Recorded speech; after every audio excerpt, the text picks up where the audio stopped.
What is going on, horror fans? Welcome to my official Blair Witch 2016 spoiler-filled movie review, guys. Now, I want you guys to please bear in mind, in case you guys have not watched my previous spoiler-free movie review, in case you guys don't want to hear spoilers, simply tune off of this video and go check out my spoiler-free review. The link will be down below. And now that you guys have been warned, let's go ahead and dive into this movie. Now, the movie, of course, is not a perfected film. The movie does bear good and bad things about it, pros and cons. Now, one thing that I really want to touch up on first before getting into anything else, because we do understand that the main character James and his college friends do go out into the wilderness area to find out what exactly happened in the Black Hills Forest in Maryland with his sister Heather, because he feels as if his sister is alive after reviewing and watching the tape that came out of there.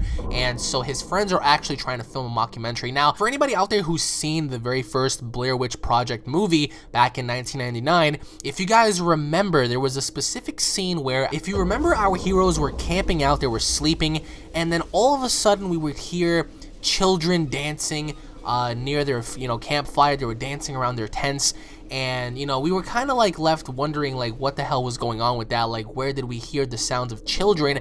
And in this film, they dove more into the origins of the witch and why exactly we heard the voices of children. And it turns out that the children were the ones that accused the witch of being a witch in the first place way back when. And those were the sounds of the accusers, so to say. Now, in the original Blair Witch film, we never really truly got to see the witch in its entirety. We always thought we saw her, but it was actually a shadow, a tree, a bush, a leaf, or whatever. In this film, we do get to see who and what the Blair Witch is, and in which case, it was very morbid, very petrifying in a way, especially having to be trapped in the wilderness area and having to see this creature, this entity. It was terrifying. So even prior to that, they dove into the origins as to what happened, and they spoke more or less about how the witch was accused, how she was pretty much tied to a tree, and how she was killed. And they also got into the suspension of time and environment, which again was very weird. We saw how pretty much time itself seemed to have stopped, because there were several days where these characters would be there, and it would always be nighttime, and we saw certain characters age. And quite frankly, I'm not too sure if I like the suspension of time and the suspension of environment, because we were always trapped within that factor of it always being nighttime and stuff. And yeah, it's a very scary thing. But in this film, I do believe that having the witch possess supernatural abilities, it kind of took away a little bit, because in reality, if you're stuck in a situation where there's a witch hunting you, I really doubt that time itself would be distorted, or maybe the suspension of time would happen to where it's always nighttime or whatever. Doesn't seem too realistic. And so we saw the witch in the film, and again, she looks very morbid. But even prior to all the madness, we see how the characters were getting together, and we saw how pretty much, again, I felt as if this movie was somewhat racist in a way, because obviously enough, we had an African-American cast member in the movie, and as the old cliche goes, the black guy dies first, which again didn't really make too much sense to me. They could have obviously saved that for a bit later, but of course they went with the black guy first. The black guy died first. There was another sequence to where there was a drone that was stuck in the tree, and we saw how one of the actresses went to go get the drone that was stuck out of the tree, and because they vitally needed the drone to surveil the area, and the drone was stuck, and we saw how the girl was trying to climb up the tree to get the drone, and she died in a very crazy fashion. So the deaths in this movie were actually pretty good. They weren't absolutely amazing. They weren't revolutionary. They were very good for what they were worth. Again, I will have to say that the ending of the film as well wrapped it up to where we ended up back in the house. And honestly, for what it was worth, I enjoyed the ending, especially with James having to convince himself that Heather really was in that house, and towards the end, meeting his ultimate demise. Prior to that, I mean, the death scenes in the film were great, I think. We saw how one of the characters went to go get the drone from the tree, and as she was climbing up, she ultimately fell down, and she fell from a really high distance, and we saw her body get dragged away from the witch. Now, speaking of the witch, as I said, we saw her in the movie. Now, we did. She looked like a tall, slanky-like creature. Obviously enough, now you might be asking yourself, well, why is she so lengthy? Like, why does she have long arms, long legs? Well, the mythology and the backstory to why she looks like that is because when she was accused of being the witch, and she was pretty much tied up to a tree. She had lots of heavy weights tied down to her legs and her arms, and she pretty much just laid there and just dying off just like that, without any food, any water, and allowing her limbs to stretch out. So we saw her several times in the film, especially towards the very end when she was around the house, inside the house, chasing Lisa in the house. And ultimately enough had a very disturbing feeling to it. So is this the scariest movie of all time? No. Is this a very good follow-up as a sequel to a original film?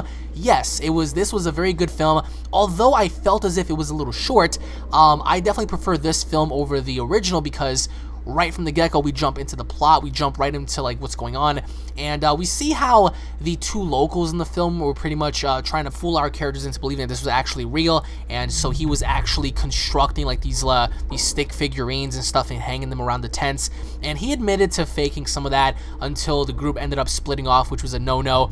Now, I do want to touch up on that, and we see how there's like a time paradox involved in this film, because we see how the two locals, once they were cut off from our original characters, we see them return later on, and the guy pretty much told James and Lisa, like, wow, wait a minute, like, when was the last time you saw us? Like, tell me now. And Lisa and James were like, well, we saw you earlier this afternoon. And the guy and the girl were like, wow, that can't be, because it's been 5 days since we were here. So for the two locals in the film, a lot more time has passed, and we get to see that in his facial hair. We see that in the girl as well, as she was asking for food. So for some reason, we see that there's a suspension of time and environment in this film, which again, we don't really know how that's possible, because in the original Blair Witch movie, we saw how day and night passed so easily, but in this film, the only shot of daylight that we have is in the beginning of the film, and then after that it's all dark. So that's not really a problem of mine, but I really want to dive further into finding out why exactly that is. We see the witch pretty much torturing everybody. She was pretty much messing with everyone's minds, rattling tents, and just pretty much flinging trees. We have Peter, the African-American, die first, and people are going to say, well, you know, he died first because he's black. Well, actually, he was challenging the folklore and the legend of the Blair Witch, and he was a non-believer, so what better way to have everyone believe in the legend of the Blair Witch than to kill the non-believer? So she killed the non-believer first by pretty much launching a tree right at him. I mean, this is a giant, what is it, like an oak tree? It's a giant tree. She pretty much crushed him with the tree, and she dragged his body away. We don't know what happened to Peter. Similar tale goes to his girlfriend. After she fell down from the tree after trying to attempt to get the drone, we saw how she was dragged away. Now, she hurt her foot in the film, which again, you knew right from the get-go that something bad was going to happen to her.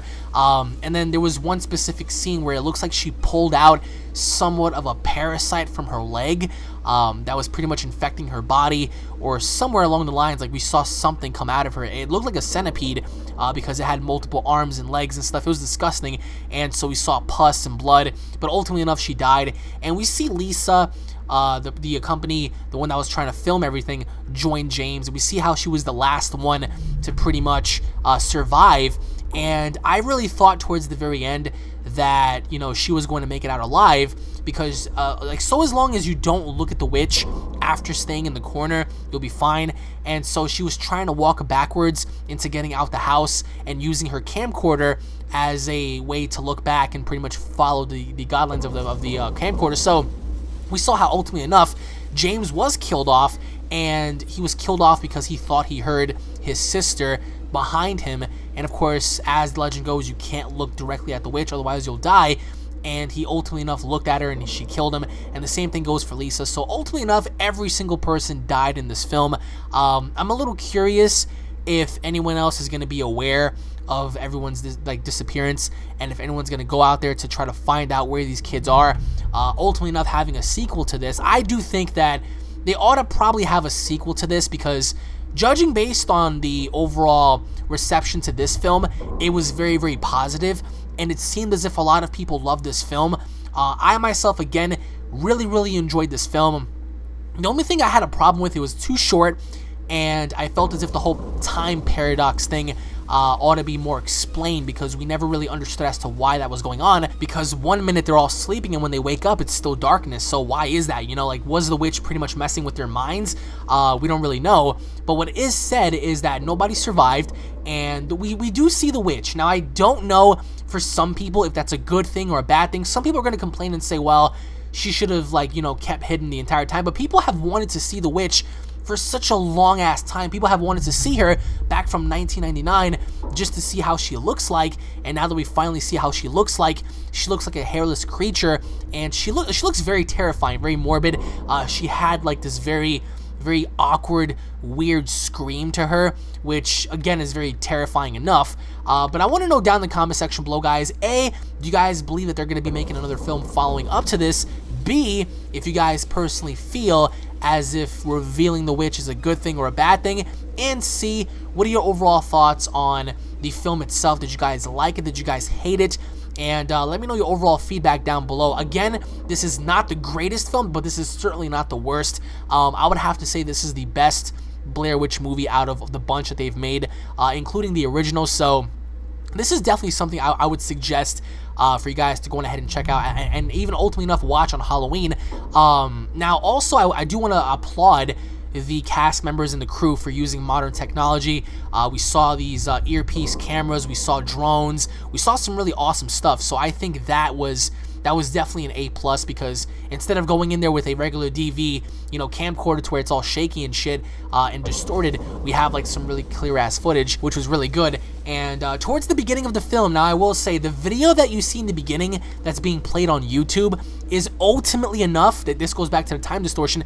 This goes back to the ending of the film, because everything that you guys see in that one specific scene in the beginning when they're watching the footage is the exact same ending of the movie. Now, the reason why that is because we see that towards the very end when Lisa's trying to escape the witch, and we see how she looks in the mirror real fast, and she pretty much runs away. The same exact shot was featured as we saw her run away in the beginning. So everything that we saw in the beginning happened in the end. It's a weird paradox kind of thing, but that's what I feel like was really cool about the film, was that we saw the ending in the beginning without us even knowing. So let me know what you guys think down in the comment section below. Thank you all for watching once again. God bless you all. If you guys are new to the channel, don't forget to subscribe for more daily uploads. Thank you all for watching. Truly enjoy, and I'll see you guys in the comment section below. Take it easy, guys. Peace.